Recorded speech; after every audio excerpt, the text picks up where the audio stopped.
நமக்கு இருக்கிறது 1301 ஏக்கர்ல மீனம்பாக்கத்துல ஏர்போர்ட். உலக நாடுகள்ல 680, 861, 877 இந்த ஏக்கர்கள்ல தான் இருக்கு உலக நாடுகள்லயே. அதுல இதை விட அதிகமான பயணிகள் பயணிச்சு போறான் வரான். உங்களுக்கு புரியுதுல? நமக்கு 428 வண்டி தான் ஏறி இறங்குது, அவனுக்கு 967 வண்டி இறங்கி ஏறுது.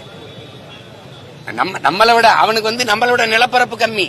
சென்னை மீனம்பாக்கம் விண்ணூர்தி நிலையத்துல ஒரே ஒரு முதலாளி வண்டி தான் ஓடுது, இண்டிகோ. அவர் சொல்றதான் கட்டணம், அவர் எடுக்கிறதா நேரம். என் ஊர் மதுரைக்கு போய் இறங்க 24,000 ரூபாய் வருது. திருப்பி மதுரையிலிருந்து சென்னைக்கு வர 24,000 ரூபாய் வருது. ஒரு தடவை பயணத்திற்கு நான் 50,000 6 லட்சம் செலவு பண்றேன். அப்ப நீ சொந்தமா ஒரு விண்ணூர்தி கூட இல்லாத ஒரு அரசு எதுக்கு 5000 ஏக்கர்ல ஏர்போர்ட் கட்டுதுன்னா, பரந்தூர்ல ஏர் பூட்டி உளர்மை ஒழிய ஏர்போர்ட் கட்ட வேண்டியது இல்லைங்கிறது எங்க கோட்பாடு. நீ எந்த கொம்பாதி கொம்பை வேணாலும் குட்டிக்கிற நடி, நான் இருக்கிற வரை கட்ட மாட்டேன், கட்ட முடியாது. நீ சும்மா பேசிக்கலாம், நான் பாரு அதை பண்ணிடுறேன் இதை பண்ணிடுறேன்ட்டு. அது ஒரு காலம் நடந்துருச்சு. இப்ப கட்டு பார்ப்போம். இருக்க மீனம்பாக்க விண்ணூர்தி நிலையில என்ன வசதி குறைவு? யாராவது ஒரு பயணி இதை விட பெரிய விண்ணூர்தி நிலையம் கட்டி கொடுன்னு அரசுகிட்ட கேட்டாங்களா?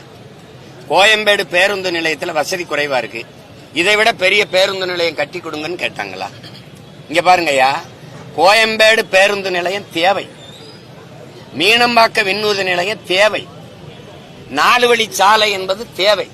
இதுக்கெல்லாம் இடங்களை கொடுத்தது என் மக்கள் தான்.